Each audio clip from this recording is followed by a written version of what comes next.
Hi everybody, Erica Curran here, and I wanted to do another conversation video. So most of my conversation videos are about my life, and sorry, my dog was just whining at me. Most of my conversation videos are about my life and what's going on, and I guess this can be part of that too, just in fact of today I want to talk about menstrual cups.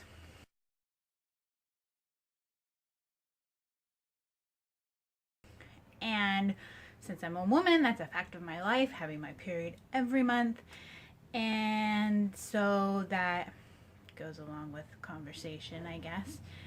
So what made me want to do this video was I started using menstrual cups about 9 months ago. And there's all the trials and watching a couple videos and doing some research, and I thought I'd put out what my experience has been and give you some information. So I have my list of stuff I wanted to talk about, so I try not to ramble for too long. So first, like I said, I did research probably over a year. Oh, it's been a long time ago, because my little sister first told me about them, and I think I want to say she was pregnant with her middle child, who is, sorry, 3. Sorry if I got her age wrong. I know my sister watches these. So my little sister told me about them, and I was just like, what are those? That sounds disgusting. A menstrual cup, a thing you just put up and it's supposed to collect, and yeah. Was my reaction. That's a lot of other people's reactions when I tell them that I use them, which I guess is a normal reaction for everybody. But years later, I decided, I'm gonna look into these. I'm gonna do some research. So I am not the best at research. I kind of suck at it. If there's a lot of things to read, I am so slow at that, and I hate doing it. But so most of my research was videos here on YouTube, and then a little bit other reading, and everything I saw was pretty positive. I only really saw one negative review, which there's gonna be people that don't like them, but I only found one video of all the different videos I watched. After watching all of those, reading a little bit, I did find like a survey of what's the best menstrual cup for you. There are so many menstrual cups out there, so many different brands and everything, that in this survey it gave me 2 options. It said, sorry, I forget the first one, but the second one was called the Lily Cup. So that's the one I first started off using. I decided to bite the bullet. I purchased it. It was around $30. I got it on Amazon. I'll leave you a link to it down below. All the products that I talk about, if I can find a link for them, I will, and I'll leave it below.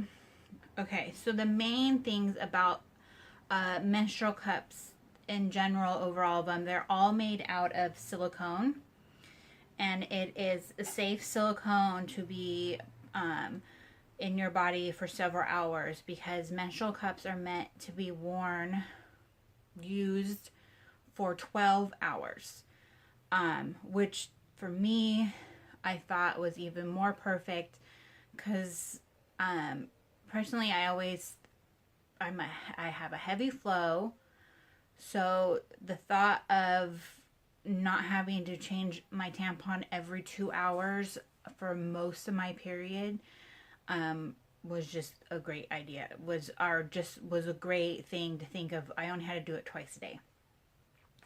So like I said, that's flexible silicone, and I have my Lily cup here. It was the first one I used, so I can show you guys how flexible the silicone is. All the ones that I saw people reviewing different ones, they all come with like a satchel like this that you can store it in for when you're not using it. And this is my Lily cup. So I'll also like insert a picture so you can get a little different, closer up idea. The main reason I went with the Lily Cup versus the other one for my first one was because it has this like lip, like it's supposed to be like prevent splashing for when you're emptying it, which to me ended up being not necessary and one of the reasons why I changed it up. I ended up, after liking the idea still, but not quite liking this one, I decided to go and purchase the Diva Cup, which is available at Target in the store. So it wasn't something I had to go order online. I was able to just get it right away and not have to wait.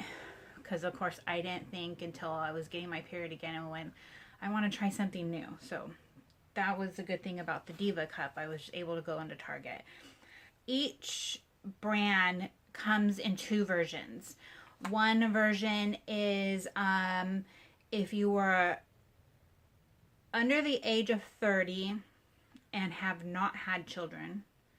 That's usually version number 1. Version number 2 is you're over the age of 30 or have had kids.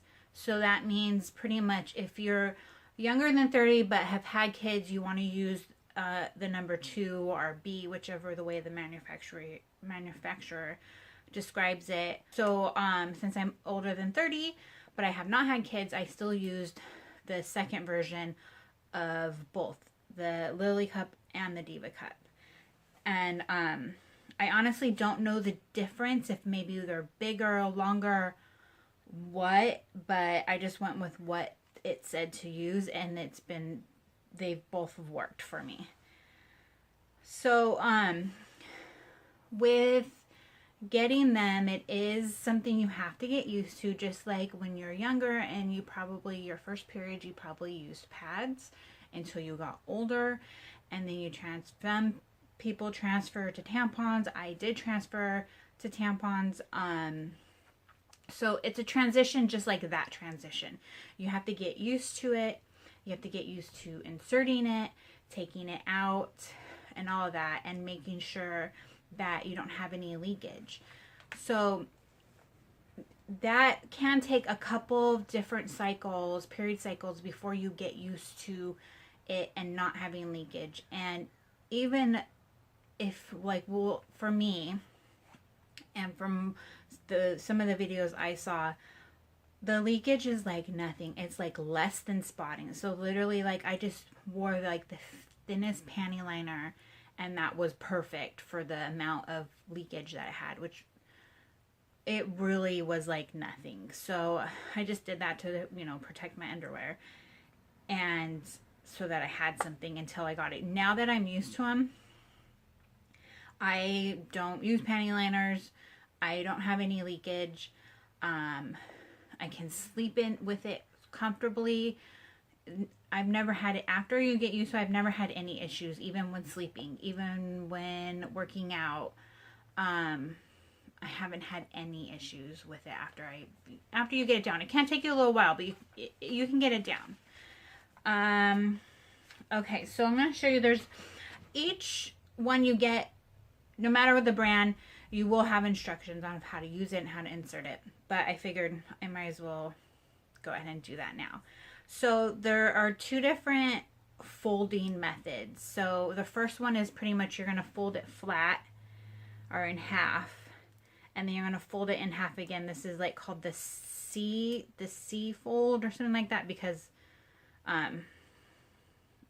or it could be U, but so that's about the first one, and then you insert it. This is the bigger version. This one never really worked for me because it's hard to hold it and keep it folded. The other one, for me, it's hard. The other one is where you push it down. You take one side and you push it down to turn it into kind of a little bit smaller entry. Yes, it has a bigger tab here. I don't know what else to call it. A little bump here. But once you insert it this much, that's just going to go in pretty naturally. This is the way I use it. I found it was easier to hold and keep it folded while inserting it. I never tried to find any other ways, but those are pretty much the two ways of both of the cups that I have tried have given me instructions for. If you're having a little bit of issues with inserting, which I did at the beginning when I was getting used to it, there's really no other way to say this. If you're not moist down there, if you're dry, it can be hard to insert a silicone thing without any moisture. So what you can do is you can use some lubricant. Lubricant did help me at the beginning while I was getting used to inserting. The only thing you want to watch for is that it's a water-based lubricant. I did do a little bit research, watching some videos. I did do a little bit of reading up. Other lubricants that are not water-based can break down silicone. So you don't want that, because you want this to last you for almost forever. It lasts you a really, really long time. So that's what I did. I just went to my local grocery store and found the cheapest water-based lubricant that I could find. And it worked. So a trick when you have it inserted, especially when you're first trying out, and I still do it to just help. What it does is it makes like a seal. So it seals inside with the round part, or the circumference of the circle. And to help you make sure that it's sealed, so after you insert it, if you're not quite sure it's in, so at this point you need to be kind of comfortable with your body, which if you use tampons, you're already kind of comfortable with your body, and I guess this can help you get comfortable with your body. So it's inserted, and if you're not sure if it's popped open, which sometimes when it's inserted, if you just take one of your fingers and like kind of circle it, you can kind of feel that it hasn't popped open. Or if you don't do that, you're not comfortable doing that, but you want to make sure, you can just, by the tail end, twist it a little bit, and that it doesn't hurt. You do feel it, but it doesn't hurt, especially if you use lube. That will help it a little bit more. But just by twisting it, it helps it open. I don't know why it helps it open. There must, some science thing about it, but it does help it open. It helps it get that seal. Once you have it in and it's been 12 hours, or even a little less if you want, and it's time to remove it. There's really no other way to do this, but got to be open when you're doing when you're doing a video of about periods. So this could be either have migrated up further or have migrated down. It happens both. Sometimes I go to take it out and I initially can't feel the end. So what you can do, you can just bear down like you're gonna go poop, and it will bring it down. So really you're just gonna pinch it with 2 fingers and pull it a little bit. And if there's a little bit of resistance with one of the fingers, it's kind of hard to do holding it, but with one of the fingers, you don't have to be way up here, but you can just pop the edge or the side of the cup, and that will break. See how it's like it's bringing down the top. It's bringing down the top part of it. It will break the seal, so it'll be easier to pull out. And there you just pull it out, and you're on the toilet already, and you just empty it out in the toilet. Because period blood is thicker than any other kind of blood that comes out of your body, it could take a little while for it to drip out, but once that's done, before you reinsert it, just rinse it off in hot water. You can use some, you know, some soap, but don't use like scented soap. Use some, you know, like antibacterial soap or something, just to rinse it off, clean it off a little bit, and then reinsert it. It was two concerns I had. The first one was, I was a heavy flow person, like I said already, that I was changing my tampon probably every 2 hours when I was on a really heavy day, and I was really afraid that I was gonna overflow it, or I was gonna fill it up too much, because I was like, oh my gosh, I bleed so heavy that how can 12 hours, how is 12 hours, you know, how am I gonna keep it in for 12 hours? That's really long.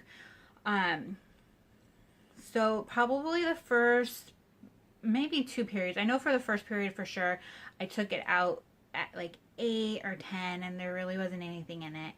And then, you know, the more comfortable I got with it, on my heaviest day, keeping it in for 12 hours, it was literally like a fourth, not even a half full when I took it out. I was positive I was gonna fill it almost all the way up, and it was gonna be so disgusting, but there was like nothing compared to what I thought was gonna be in it. There was like nothing in it. So even if you're like me, you use super duper large, extra super tampons, and you change it every hour, 2 hours on your heaviest day, it's gonna work. You shouldn't have any worries about that. It's gonna work. My other concern, which I could not find anybody talking about, are you come up with weird things when you Google pooping while having a menstrual cup, was when I used tampons, I always took them out when I had to poop, because by bearing down, like I said, to take it out, it pushes it down. So yes, the same thing does happen when you have your menstrual cup in, but it is so easy to either take 2 fingers barely on the bottom and wiggle it back up, or sometimes you can just boop and push it with 1 finger and it goes back up. And it is so much easier than having to change it when you have to poop. And this is just so much easier, you guys. And okay, I just remembered the thing I forgot that I was gonna mention. I'll insert a picture of how they are. All of them have like a tail. I don't know if you can see that, how I have cut it off. All the videos I watched, people suggested this and suggested too. So it all depends on where your cervix is and the length of your vagina, if this will be comfortable. On this one, the Lily Cup, I did cut it a couple times before it was comfortable, and that it wasn't poking out, and it didn't affect me being able to remove it. Same thing with the Diva Cup. It was super simple I snipped that one once, and it hasn't affected from pulling out. It's just a comfort thing, and the tail is there to initially help you, but it isn't necessary. Yeah, so that's menstrual cups. It is really a super easy, in the long run, after probably 2, maybe 3 periods, depending on how many tampons you used, cheaper thing to use for periods. I have not bought any tampons since I have bought these. Yes, I went through a couple of them, so after 4 months of using it, paid for itself by me not buying tampons those months. So this is, to me, is an awesome alternative that is a lot more comfortable, a lot more than you think. Like, you don't even notice it's there, because in general, like, you're not inserting something that's like super dry. It's not a cotton ball, so it is just so much better. You can just try it for yourself. Like I said, they're about $30-$40 You really have to experience it yourself to say yes or no. I'm sorry. I think I did pretty good not being too graphic. I tried not to be too graphic because I do want people to get information, and that was the reason I did a lot of research, so I thought I would pay that research back. My research, pay it back by doing my own video about them now that I've used them for almost a year. I don't know if I've said already. It's been about 9 months since I've been using them, and unless for some reason I can never buy one again, I don't see why I would ever go back to tampons, because there's really just no reason. But yeah, I hope you guys got some good information out of this video. I hope I'd answered any questions that you had. I know I answered some that I couldn't find that I do have answers to now. If you have any other questions that you would like me to answer, please leave me a comment down below. And yeah, I hope you guys enjoy your day, and thanks for watching. Bye.